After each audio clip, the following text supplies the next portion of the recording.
I bought this pretty early when it first came out. And honestly, it sold out fast.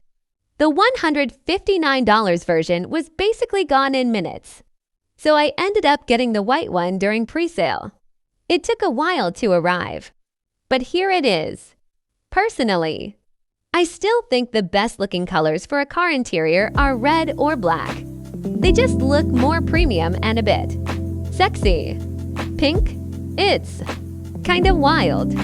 Not for everyone. Alright, let's unbox this and check it out. So this is the back. Full grid design. There's a hollow section here, probably for airflow. Once you take it out, here's how it works. The power button is on the right side. Press and hold to turn it on. And look at this. It's actually pretty fun. Each expression comes with its own sound effect. Now about charging. When it's plugged in, you'll see the battery indicator and volume display. One thing to note, don't use a high-power charger. Just use a normal one to be safe.